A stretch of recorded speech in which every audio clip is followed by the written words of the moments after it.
Assalomu alaykum rahmatullohi va barakatuh. Yaxshimisizlar, charchamasizlar? Ancha bo'ldi video qilmaganimga. Sizlar uchun do'stlar, sim karta haqida hozir yana aktiv bo'lyapti. Sim karta muammosi ko'pchilik menga yozyapti. Nima qilamiz endi?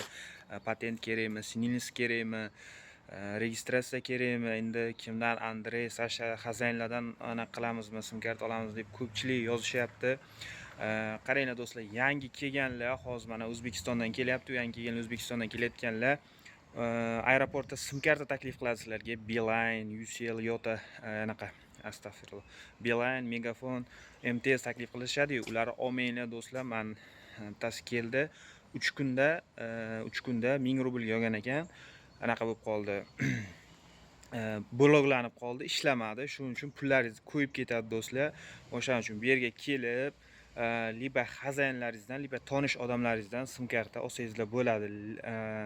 Liba agar sininglaringiz bo'lsa, borib Sberbankka borib biometrik dannidan o'tib, biometrik dannidan o'tganlaringizdan keyin salonga borasizlar do'stlar. U uchun sizlar gosuslugani skachat qolgan bo'lishingiz kerak. Gosuslugani biometrik dannisidan o'tasizlar.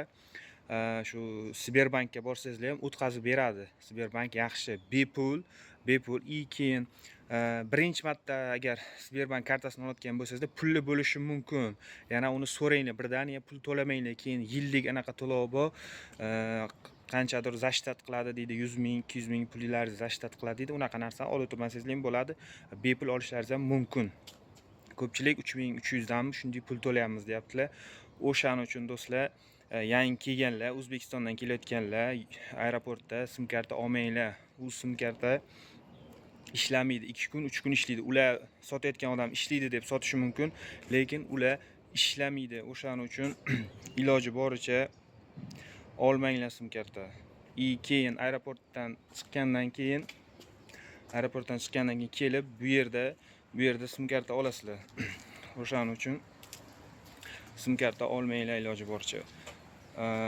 Bu yerga kelib sininglis bilan o'zlaringizni biometrik danlalaringizni nima qilgandan keyin gosuslugani o'tganlaringizdan keyin gosuslugani skachat qilib borib salonga borib Megafon yoki Beeline sim kartalar olsangizlar bo'ladi. Oson. O'shaning uchun ehtiyot bo'linglar. Dokumentlaringiz qilib, hammasi yaxshi bo'ladi.